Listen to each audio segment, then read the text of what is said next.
Hey gang, Scott with the Scott Gaertner Group here, and welcome to our very first podcast. Sit back, make sure your seatbelts are fastened and your tray tables are in the upright and locked position, because we are going on a thrilling journey into the future of healthcare, and our destination is right here in Scottsdale North. Today with us we have two pioneers in this cutting-edge medicine, and these two doctors are at the forefront of not just expanding people's lifespan, how long people live, but their health span. You know, that's that sweet spot where you're out there living and thriving and enjoying every minute of your life. This is really going to be great stuff. So tune in, lean back, and listen to how these two trailblazers are going to be transforming the way that we think of healthcare and longevity here in Scottsdale North. Guys, thank you for being here. Absolutely. Thank you for having us. You bet. We've got Dr. Jen and Dr. Brian, and we'll let them give them a little background. Ladies first. Jen, tell us a little bit about your background. Absolutely. So I started out in 1999, actually, in family practice, and I was a regular urgent care doc, family practitioner, and got sick in 2004 with what turned out to be 6 years of daily migraines. And nobody in the regular medical profession could help me. I was seeing everybody known to man, and I couldn't get any answers for why I was sick. And so I started branching out. What else is out there? Because my medicine isn't working. Nobody in my field of allopathic medicine, the regular medicine, knows what to do with me. And I knew it was medical. It wasn't in my head, and I knew there was some answer out there. And so I started talking to acupuncturists, chiropractors, naturopaths, orthomolecular medicines, literally everybody I could think of. Somebody introduced me to functional medicine around the time. Did you say functional medicine? Functional medicine, yeah. And functional medicine, I learned, was all about using the research that's done in the laboratories and taking that directly into practice instead of 20 years later when the pharmaceutical company made a drug for that research. But to use that research right away and figure out what vitamins, minerals, herbs we could use to speed up or slow down medical reactions in the body to actually get people better without drugs. And I was like, wow, this is what I wanted to learn in medical school and never learned. Like I ended up learning something completely different. What drug does this problem need? And that wasn't what I was looking for at all. As an athlete my entire life, I was into diet and exercise and sleep. And we knew all these things were important, but you get into medical school and it all gets shoved out the back door. You learn drugs. What drugs for what problem? And so as I went into functional medicine, I was like, wow, this is really what I was looking for. Found myself a mentor and was able to get myself better in 6 months, where 5.5 years of regular medicine was never able to help.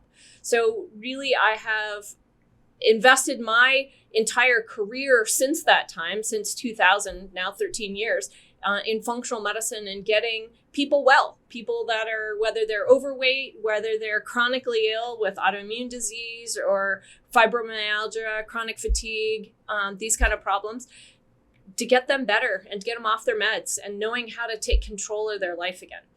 And we also do therapy in our office now called MERT therapy, this magnetic e-resonance therapy, which is a magnetic therapy for the brain to get the brain working better.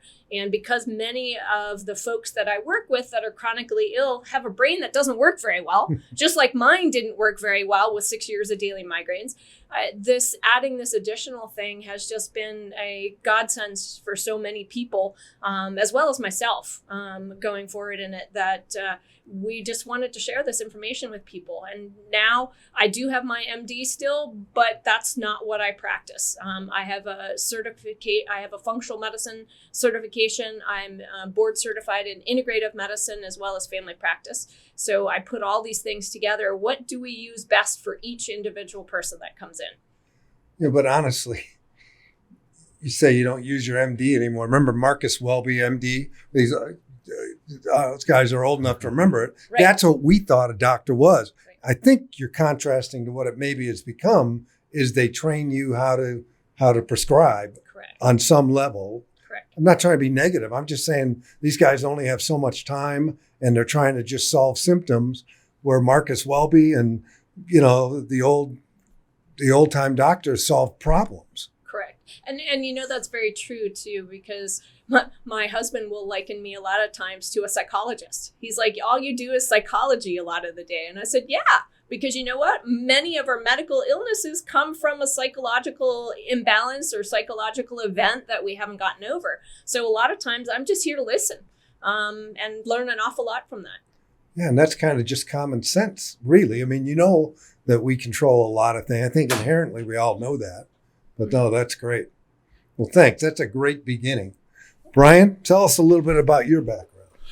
My background is in dentistry and nutrition. I've been a lifelong student of natural healing. I've always believed that our bodies were designed to heal themselves, and if we got our head out of the way and gave our bodies what it really needed, oxygen, nutrients, good clean water, that our bodies would do what they were designed to do, and that's heal themselves. And I've been a student of that now for the last 40 plus years. I'm probably dating myself a little bit with that. But as the journey continued forward, I was challenged with a number of very close family members and friends with debilitating diseases, including stage 4. And I really wasn't impressed with the way the system was taking care of them. They were medicating them, they were doing what they could for them, but really not paying attention to the individual. And through some of the techniques that we use at Health Solutions and through some natural healing modalities, we were able to bring those people from impossible circumstances to thriving, driving, and living a healthy life again.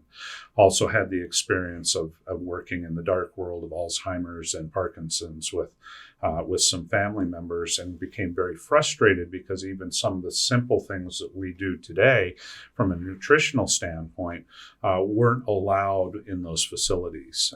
I was shut out even though I had the knowledge, I had the experience, and I could take studies to the individuals. It was simply outside of their scope. They weren't even willing to consider it.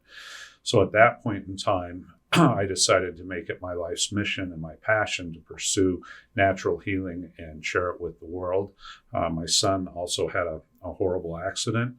He was told he was never going to walk again. He was likely to be paralyzed.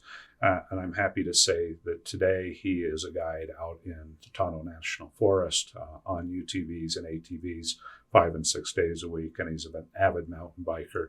You cannot tell to this day that he was ever injured.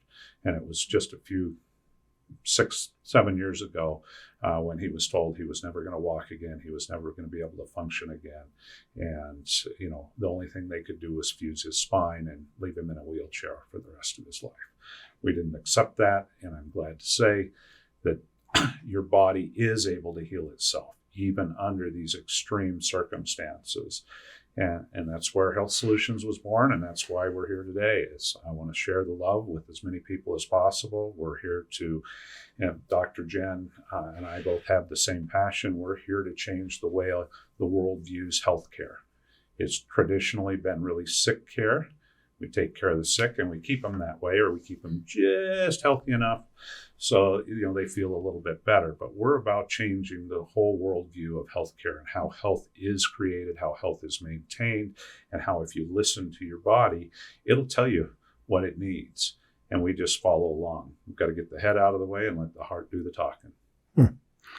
Well, that's as good as we could have done. I think everybody can get a sense that this is where their heart is. This is not some clever business niche where you're trying to capitalize on it.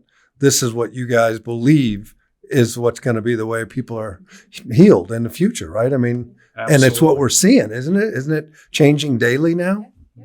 And we need every single person to be able to take control of their own health, to understand enough to know what they need when something's not going right. Whether it's a supplement, whether it's better sleep at night, whether it's some energy from an outside source, a lot of what you do. There's all kinds of ways to heal people, but they need to know what's out there to be able to make the best choice and to understand what works in which situation. Well, that is, you have to be your own personal advocate.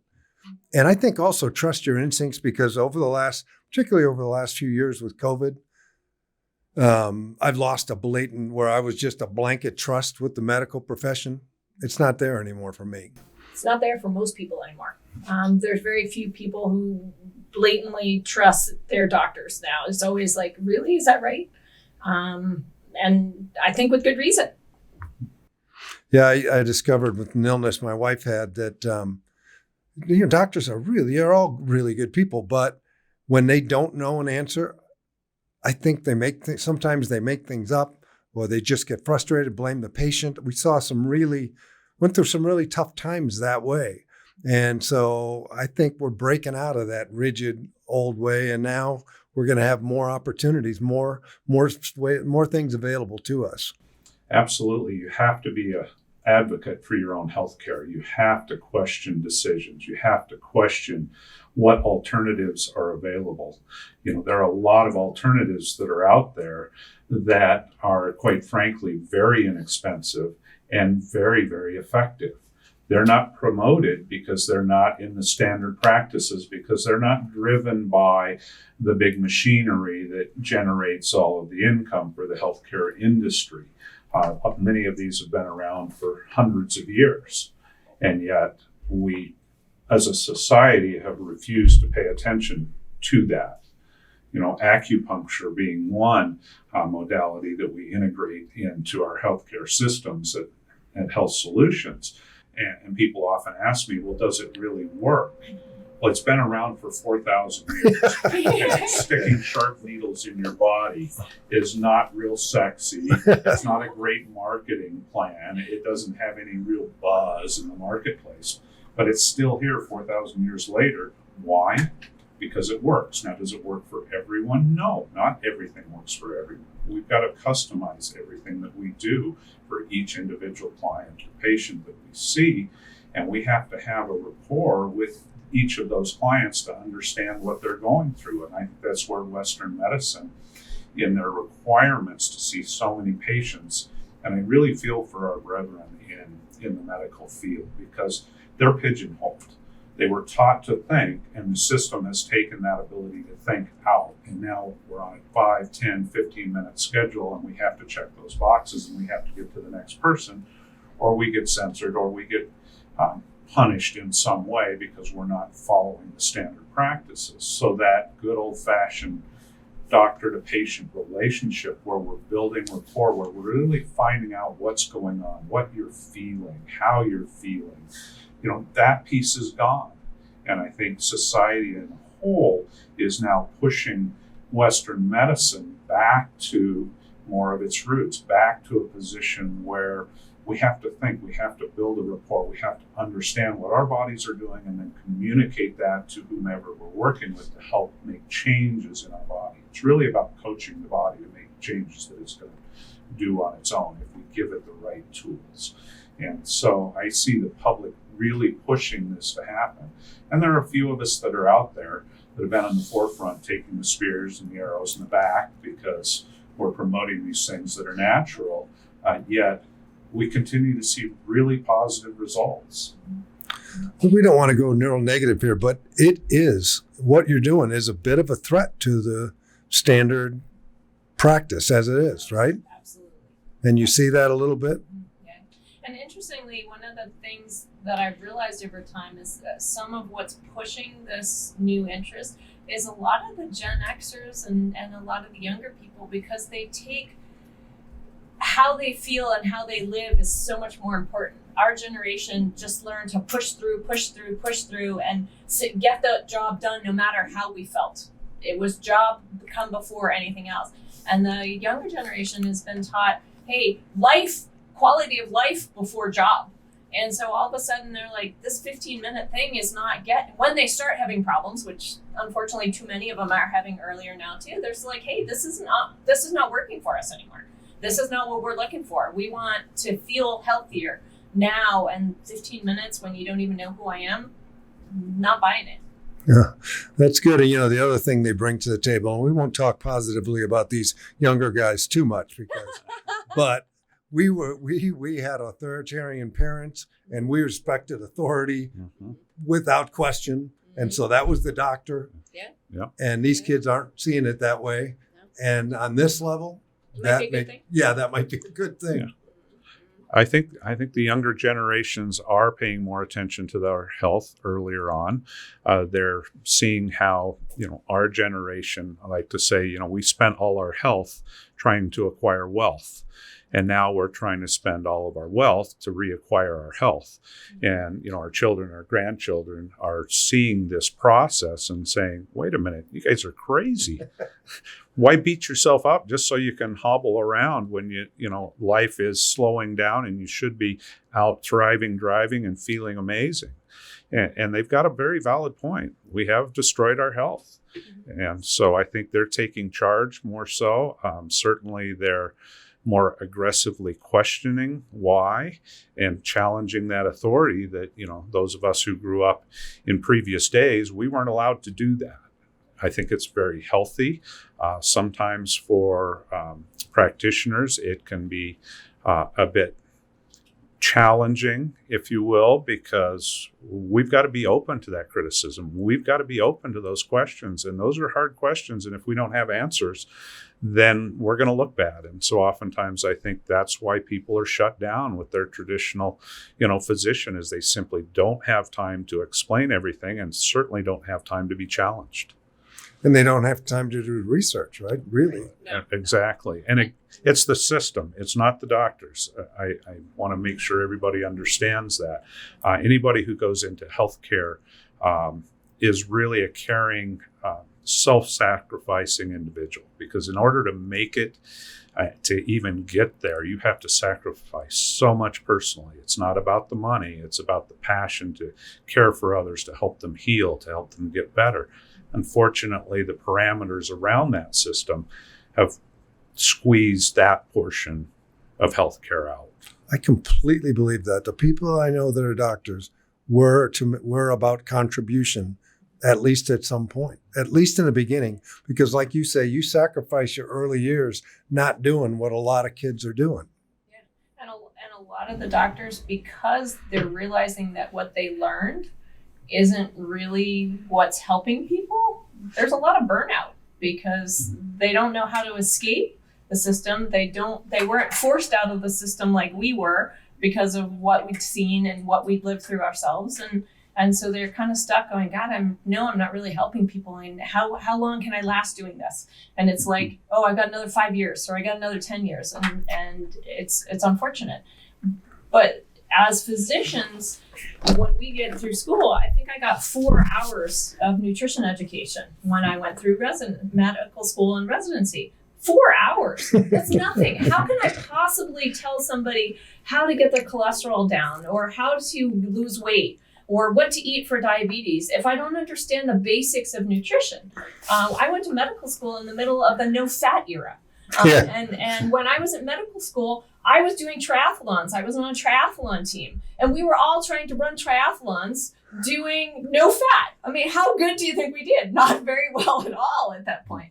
But, we were susceptible to all this too. And knowing what I know now, like, there's no doctor out there that can really coach well on this kind of stuff unless they've had extra training. Right. Because they intentionally don't teach us that, because they want you to use a drug. And very unfortunate. So, and the kids these days, they've been taught even less. I mean, when we went through school, we had home ec. We at least learned how to cook. Yeah. Half the kids today that are coming out, their parents have worked full time because they had to keep money enough in the household to be able to, get the kids doing what they needed to do. And so there's no education on how to cook at all. And so how do they even have a chance of keeping their health good in a longer term without some basics? What's healthy? How do I cook it? How do I make this happen for my family or for the family I'd like to have?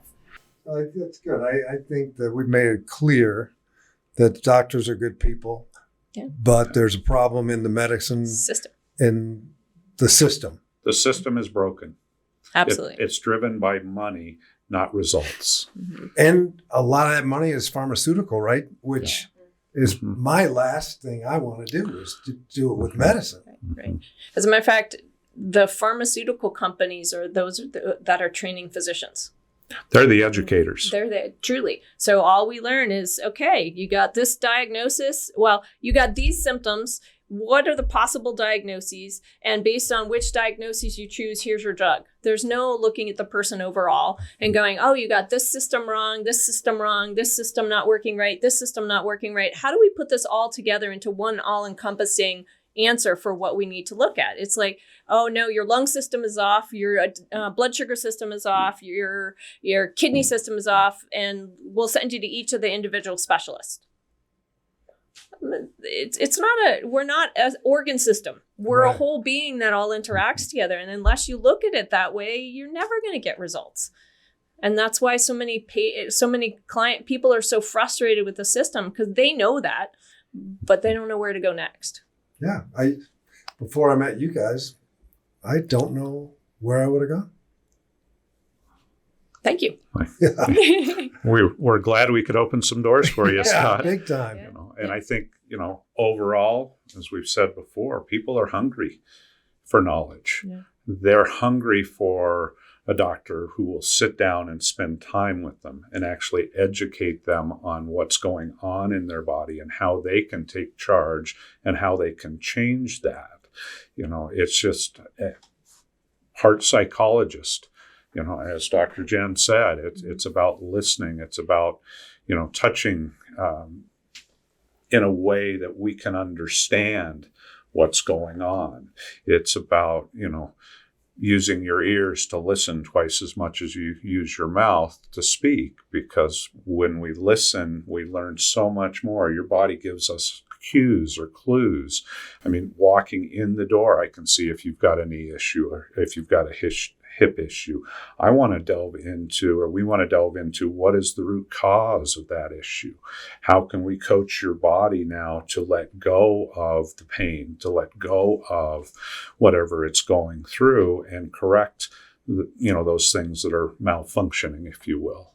Well, I walked into your door and you immediately focused on my knee, but we talked about a lot of different things and then different therapies, the pulse. Someday we'll get into all that, but made a huge difference outside of surgeries, and so, it's I forget the line, but it's, if all you have for a tool is a hammer, everything looks like a nail. Right. Mm-hmm. So that's surgeons, certainly that's their tool. Mm-hmm. Doctors, medicine is their tool. Mm-hmm. So you guys just have a much, much bigger toolbox. Is that a way to think of it? It's a great way to put it, Scott.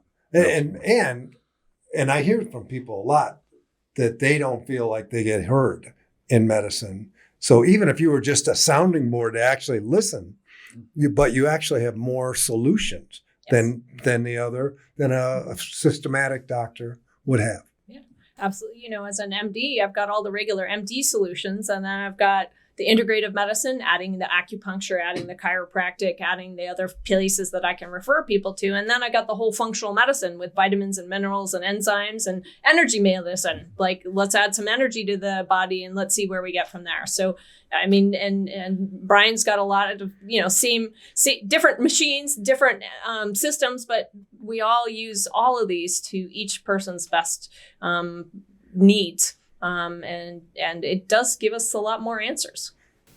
Well, with Jen, I don't know if I ever told you, we went there and she did a scan of my brain and it was kind of shocking. It was not good. So we're working on it. Mm-hmm. Yeah. And I went in and Dr. Jen did the scan on me, and ironically, the scan pointed out all of the concussions that I've had over the years. I've been very active athletically and outdoors, and somehow I always seem to land on my head. Not in the right way. Yeah, I'm not sure that's a positive thing, but that's just, how I've been since I was young. And it was very interesting to see the scan. It was very interesting to go through the MERT therapy. I didn't realize how my brain function had slowed to the extent that it was. And after my first therapy session, when I went back to the office, my staff noticed a difference. I didn't notice a difference, but they noticed a difference. My clarity, my function, all the way around. And it was simply a matter of giving my brain the energy and the right frequency patterns that it needed to reset itself. The MERT therapy didn't really do anything other than give my brain what it needed to go back to its happy state and function at a much higher level than it has in a long time. I didn't realize how clouded I had become until I went through the therapy sessions. And I have to say, it's an amazing, life-transforming piece of technology for anybody that's had brain issues. Yeah. And there it is. You're a guy that's health conscious, pays attention to everything. And yet, if you'd not gone there, you would have, I assume, even if it stayed the same, you'd have been cloudy, but I assumed it would have degenerative at some point. Yeah, actually, there's some good research that was out of the UK I just saw 2 months ago that said even one decent head injury, i.e. decent not being a good one, but like one that's notable, increases your risk of dementia by twice, Wow. by double the risk that you would have otherwise. And that's honestly what got me into the MERT, because my 6 years of migraines that I had actually started 4 years beforehand with a head injury. And I couldn't get better from it. My brain was foggy, and then I ended up having all these years of migraine that was adrenal failure. Now, your adrenals are your get up and go energy. My get up and go got up and left. And my result of that was not only fatigue, but severe headaches. Because whenever a stressful event hit, my body couldn't get out of its own way to give it myself enough energy to get through that event. I would just crash with a headache every time. But when I heard about the MERT therapy, and we heard about it first through my husband, because it was well known in the military, is the only thing that was good for PTSD and TBI in the military. That's how it had first What's gotten its TBI? name. Traumatic brain injury. And then PTSD, a lot of the military veterans with TBI and PTSD were dying. They were committing suicide because they had so much anxiety and so much dysfunction coming back from the military that they couldn't afford to lose all these people. It was giving them a bad name. Nobody wanted to join and know that they were going to go overseas and come back with PTSD or a head injury from either concussion from blast injury or from actually hitting the ground when something came their way. And so when the military found the MERT therapy, and it just changed people's lives left and right, they're like, wow, this is the only thing we're paying for. We need everybody to start doing this. And even on top of that, the guys that were using, that had PTSD and TBI, a lot of them were using drugs, alcohol, to kind of calm the anxiety that went along with all that. And they found that after 2 or 3 weeks of MERT, people were able to stop using drugs and alcohol with no withdrawal symptoms. And phenomenal. Like, that doesn't happen. You get withdrawal for months. Probably with no effort, because they no longer needed to. Correct. Dull the pain. Correct. So when I heard about this, I'm like, we're buying that machine, because I know that my head injury was a big part of what gave me my 6 years of migraines. I already had a huge risk of dementia. I've got 2 ApoE4 genes, which means I am bringing a 44% risk of dementia just coming in, not to mention the fact that my mom's already got some dementia. And I'm like, damn, I'm not going down this way. And God got me into functional medicine to heal this, to be able to address all those underlying factors to get myself better. And this is this other piece. This is like, how do I get my brain really better? And that MERT was it. I mean, owning the machine, I've probably got in 12, 14, 16 weeks of it over time. But certainly 8 weeks right away, and game changer. Just like you said, absolute game changer. Couldn't imagine not having it. So I don't want to keep splintering off, but I got to touch on it that, okay, you had an urgent thing. You had migraines. Most people would have handled that. Probably not as assertively as you, because that's your personality. But I think most of us live in this quiet desperation. We just have these things and we ignore them. And if you go to a regular doctor, there's a good chance they'll give you a couple pills that were not close to the solution. So then you live with it. So there's a lot of people that are suffering needlessly, right? Absolutely. We hear over and over and over again, this is just part of getting old. Yeah. Well, I disagree. Yeah. We should feel amazing at 100 years old. We should be able to thrive and drive out on the golf course, out playing pickleball, tennis, whatever we want to do. There's no reason we should let our bodies degrade. We should be able to keep it fine-tuned, well-functioning machine right up until the day that we're blessed to die.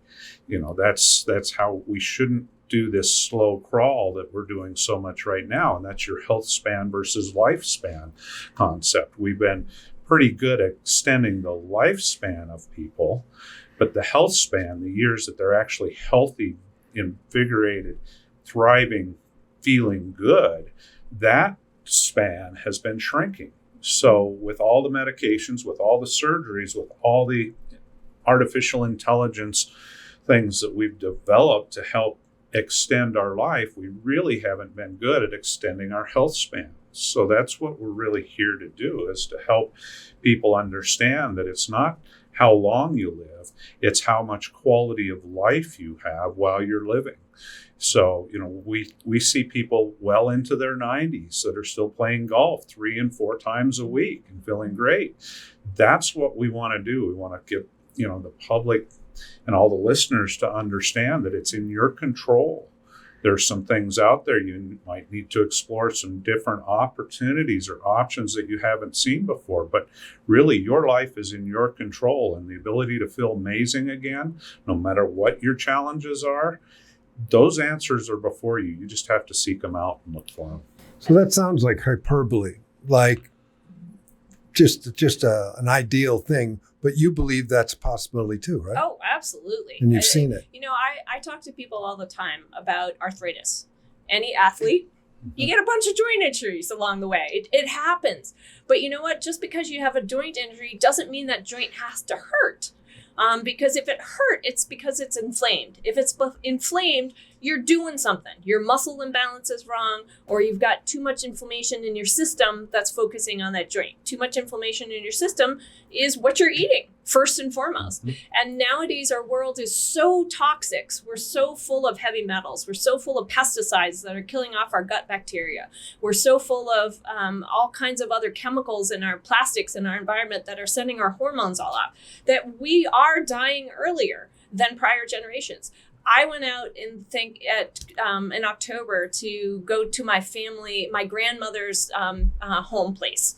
Never been there before, in Raywick, Kentucky. Middle of nowhere, Raywick, Kentucky. Actually, you can't go down there anymore to where she lived because it's now a pot farm.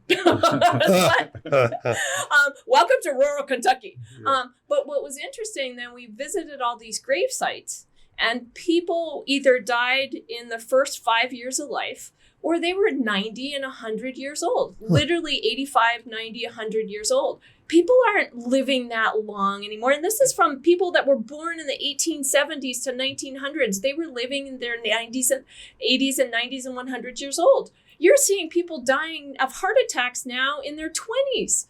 Like, our world is so toxic that if you want to be healthy, you got to do something different. Not only not to accept a medicine, but you've got to figure out how to detoxify all these chemicals from our system, and how to overcome the influence of some of these chemicals we can't avoid. A simple example is 50 years ago, we made cholesterol the enemy. Cholesterol was killing everybody. Cholesterol was causing heart attacks. Cholesterol was clogging our arteries. Well, cholesterol is the building block of every single hormone in our body. Cholesterol is also the building block of our brain. So if we took away the building blocks, the basic pieces that we need to repair our nervous system, our brain, and to produce every single hormone that floats around in our body, if we don't have those building blocks 50 years later, now 60 years later, after we made cholesterol the enemy, why are we wondering why brain dysfunction is through the roof? It's epidemic. Yes, it is. All sorts of brain disorders. Why are we wondering now why fertility is through the floor? Why our hormones are on the floor? Why our young males are no longer fit, and they don't function like an athlete anymore. They function more like a couch potato. It's not just the video games that they're watching, it's the hormonal levels that are in the floor. We have 18-year-old, 19-year-old, 20-year-olds that have hormone levels of an 80-year-old. How is that body supposed to repair itself? How is that body supposed to build muscle? How is it supposed to function if we don't have those basic building blocks? We have knee and joint issues that are rampant. Chicken skin, gristle from meat, bone broth, all those things became bad, but those are made up of collagen. If we don't have collagen, we can't regrow that cartilage in our knees. We can't regrow that disc that's in our back. We can't help repair those herniated things. Our body simply doesn't have those building blocks. So the basics of simple nutrition going back 100 years when they used all of these pieces of the animal and all of the pieces of the plant to give us that good solid nutrition. We decided that was old school and we were just going to throw it out and we're going to do things new. Now we're reaping the consequences of it.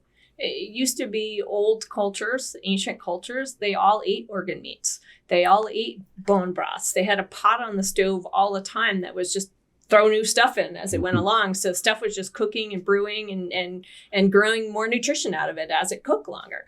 And it's just eye-opening to think that it's like you wouldn't, most of us, my generation even, wouldn't be caught dead eating liver or adrenals or kidney or anything, but people used to. They used to fight over it. The whole family divided up in little teeny pieces like the organ meat, so everybody got some. And, now we have to do it in supplements, but the people did eat that way. And that's how they established a healthy generation, is by what makes a healthy baby. And what makes a healthy baby is going to make a healthy adult as well. And all of it's been lost. A lot of it's been lost. And then you throw all the toxins in there on top of it that they never had back then. Yeah, we've seen, I can't think of all of the foods that were bad and then they were good. Coffee was bad and then it was good. Wine was bad and then it was good. And I think you're up again, but just constantly we keep making these predictions and then changing our habits completely. And that's just not common sense. No, it's not. And oftentimes it's driven by other industries, the cereal, the grain industries, and, some of those industries, canola oil. I don't want to pick on anybody, but, it's a very inflammatory oil. It's great for lubricating parts on your tractor, but it's not so good when you put it in your body and cause a giant storm of inflammation and then wonder why our joints and everything else hurts or why we're bloated. Isn't it rancid by the time it hits the shelf anyway? That's what I've heard, that canola oil is the tiny shelf life. So it's rancid before you even... Yeah, a lot, absolutely. And the fact that any of the processed food on the shelf has been cooked with it a lot of times, or other saturated oils that are even worse for you along the way. And so in our need to have it right now culture, there's a lot of processed food that's gone on that's atrocious for people. And nobody knows any better because they never get taught any of this stuff because the schools aren't allowed to teach it because who's funding school system? Pharmaceutical industry. I mean, literally, they're funding a lot of the education in the schools as well as the education of doctors along the way. It's the big dollar talking. Yeah, at least the big dollar gets the loudest voice. And we have so many voices around us now, so many media, so many pulls that the loudest one can affect us. You just have to pay attention to what your body is telling you. If you listen to your body, it will tell you, hey, I don't like this food, or I don't like this, particular soda or whatever it is. If you don't feel good, it's not good for you, Yep. Yeah, we spend a lot of time in our practice teaching people exactly that. Hey, try taking this out of your diet for a while and then put it back in and see what happens. If you feel, to use no better word, like dog do the next day, if you really feel crappy, guess what? Probably don't want to be doing that very much because it's causing inflammation. And inflammation in functional medicine, we talk about inflammaging. Inflammation is the cause of aging. And if you can stop inflammation, you can literally stop the aging process. And that is all of our goal, is to stop the aging process. Because at some point in time, many of us fall off the wagon. We run into issues. We get massive inflammation. And then how do we back it off? How do we undo what's already there? And that's what Brian does. That's what I do. And we work, with the same goal in mind, using very different tools a lot of times, and a lot of the same tools in generality. Well, but I would also want to inject a little optimism that it sounds, and there's been mistakes made over the years, and we're all going to live with that. But you have tools that can help people regain some of that ground. Absolutely. Right? Oh yeah, I watch it. We both watch it every day in our practices. People that came in and then a month later they look like a different person because they've changed how they're eating. They're getting some energy therapy to give their body energy again, and Their face looks different.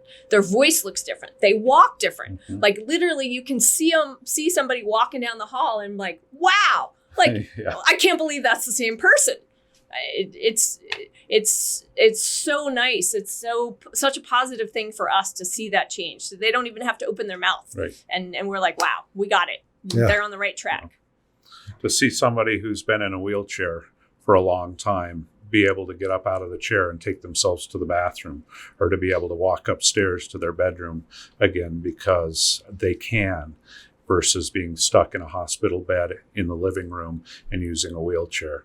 I mean, those are magic moments, and we see them all the time. It's transformative for the individual, and that's what brings us the satisfaction of doing what we're doing, is we're changing one life at a time for the better. And really we're teaching and coaching that person how to change and take charge of their health. And as they learn that, it's like a beautiful blossoming flower. They just come out of their shell. They're invigorated. They're engaged again.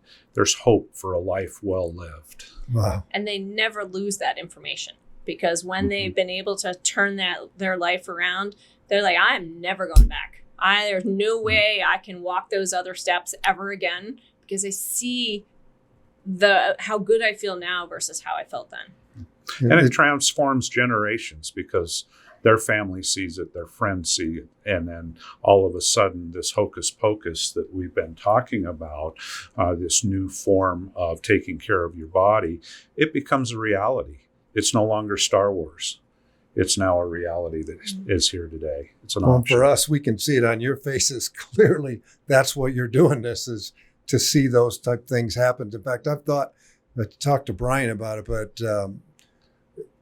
I've thought about it. We've met some people who were affected by both of your practices, the kids with autism, and we met one of your clients, Brian, as we were out for one of our blood drives, and it wasn't even his brother started with us.